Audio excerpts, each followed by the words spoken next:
अत्यंत शानदार आणि दिमागदार पद्धतीने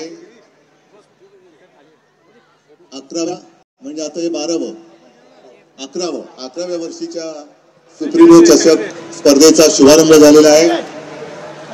या स्पर्धेमध्ये जे संघ सहभागी झाले त्या सर्वांना मी शुभेच्छा देतो। खास करून अनिल आहेत, संजय आहेत। दरवर्षी मी येतो तेव्हा अनिल आणि संजय आणि त्यांच्याबरोबर त्यांचे सर्व सहकारी म्हणजे शिवसैनिक यांचं कौतुक करत असतो। कारण एखादी गोष्ट सुरू करणं खूप सोपं असतं, पण ती परंपरा कायम चालू ठेवणं आणि नुसती चालू ठेवणं एवढंच नव्हे तर दरवर्षी त्याचं वैभव वाढवत नेणं हे खूप कठीण असतं, खरोखर कठीण असतं।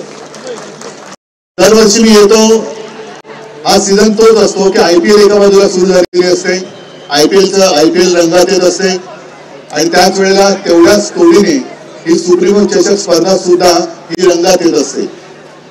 एकूण जर का वातावरण पाहिलं तर आयपीएल दोन्हीकडे क्रिकेटमध्ये सुद्धा आणि आमच्या राजकारणात पण आहे। मी एवढ्यासाठी म्हटलं की कोण खेळाडू कोणत्या संघात आणि कोण नेता कोणत्या पक्षात हेच कळत नाही, खेळतायत पण निदान क्रिकेटमध्ये आपल्या लोकांचं मनोरंजन होतं, राजकारणामध्ये तसं नाहीये। मी जास्त बोलणार नाही कारण मगाशी आयोजकांनी जाहीर केले की मैदान खाली करा। मी मैदानातला असतो या मैदानात माझं काम नाही।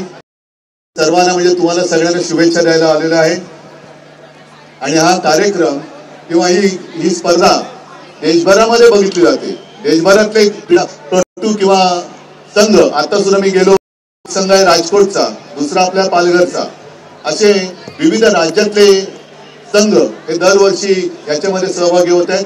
मी तुम्हाला सगळ्यांना शुभेच्छा देतो आणि अशीच ही स्पर्धा, मागे मी बोललो होतो की याचा अंतिम सामना ब्रेबॉर्न किंवा वानखेडेवरती व्हायला पाहिजे। आता माझं म्हणणं आहे की तर ब्रेबॉर्न आणि वानखेडेवर तर झालाच पाहिजे, पण दिल्लीमध्ये सुद्धा याचा अंतिम सामना झाला पाहिजे। एवढ्या स्पर्धेला यश मिळो ही माझी शुभेच्छा। जय हिंद, जय महाराष्ट्र।